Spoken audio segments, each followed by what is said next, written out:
Good day, folks. This is Greg Judy at Green Pastures Farm. I'm doing a little move this morning onto a really poor paddock. It's got a lot of broom sedge on it. And we unrolled, I think it's 2 bales in here, just to give them something to trample into this. We actually got a little bit of bare soil showing here. See this? So anytime you see that, we try and heal it immediately, or at least give it some help. I just wanted to show you this little calf right here. She's going to be our new lead cow, I think. The last 2 moves, that little heifer calf right there, 1143, she's led the cattle drive. She was in the front with her mom this morning, and she did the same thing the other morning. Just a beautiful little heifer. She was, I believe that was end of October, baby. Anyway, she's... Now, that's in November. She was born in November.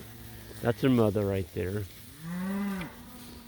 But she come running down that hill. And the other day when they moved her, she did the same thing. She was the first one to go into the new paddock. So she's taking a poop. Pretty calf, man. She's gonna make a nice cow in her herd someday. Looks to me like. We had to change our plans this morning. We were going to leave them in here for half a day, this paddock, and then they've got this bottom paddock I'll show you in a minute down below. This is our hunting farm. We do have about 35, 40 acres of grass on it, but we've got 200 acres of that, trees and brush. And this is one of our better hunting farms. And speaking of hunting, we have a group tomorrow. There's the boys and I, and then Mose, the Amish fellow that works for us, and his 3 boys. We're going to try and harvest some does. We just got way too many does. And so tomorrow is doe day. It's been doe season, and if you don't harvest some of those does, there's a good chance they won't make it through the winter. They just run out of feed and starve to death, and that's not the way to manage deer. Because they eat up all the forage, they eat up all the acorns, and then all the deer suffer. Where if you harvest some of them, it is a renewable resource. It's just like cattle. They produce every year, and so you need to get rid of some of them. Otherwise, they get too thick. Back in the old days, you had the wolves and the mountain lions and the grizzly bears and just a lot more natural predators. Today, the only natural predator of a deer, I wouldn't call it natural, but it's a predator, and that's a car. I know everybody's probably come closer, has hit a deer or two. A lot of people hit a lot of deer. I know one guy, I think he said he'd hit over, what was it? In his lifetime, he'd hit over a dozen. And yeah, not a fun thing hitting a deer. I've only hit 2, but I remember both of them. Man, the first one felt like a Mack truck hit me. Big old 10-point buck just slammed into the side of my truck. Almost turned me over.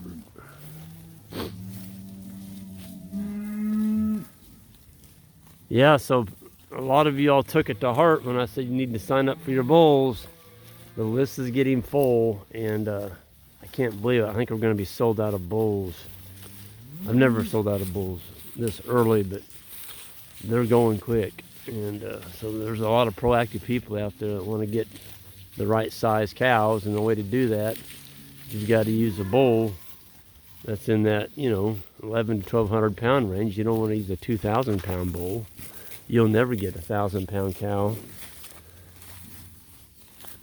I mean, there's money to be made in grazing, folks, if you get the right size animals. You can't graze elephants.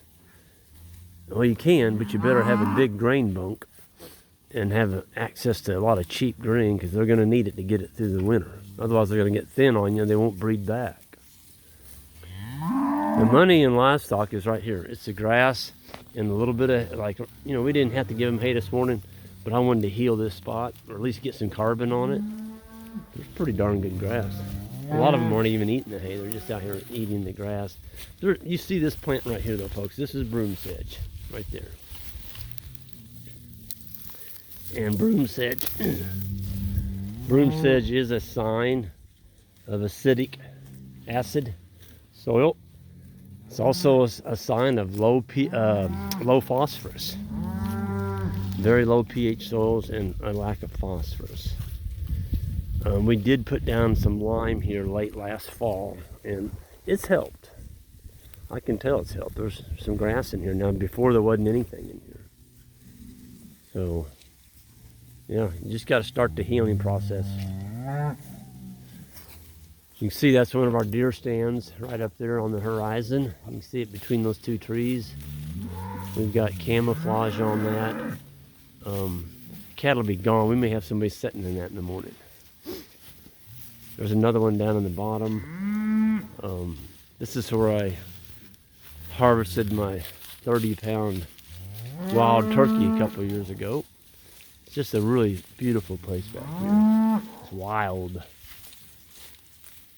This is where Isaac saw the wall hanger. he came back and he couldn't hardly talk. He was so excited. Said it's the biggest buck he'd ever seen. And he didn't get harvested, so he's still in here. We do have one of our hunters coming out. The special muzzle loader season. It's a late season. With a muzzle loader, you can still go after bucks. If you don't, you got to either use a bow, or you can only hunt up until Sunday. I think it is does. That's it.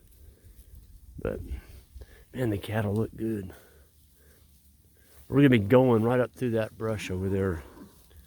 We're all going out tonight early to a special function, and so we're gonna be making an early cattle drive today around 2 o'clock, 2:30 to get them out of here and to have it all set up for them so that everybody can hunt in the morning. And all they got to do is we'll have Jan and David just roll a wire up. So it's stuff like that, you know. You still have life to live, whether it's going to a function for your kids or grandkids. All you got to do is plan it out and use this poly wire to put them where you want them, you know. You shouldn't be 100% full time, never leave the farm. You got to. You should.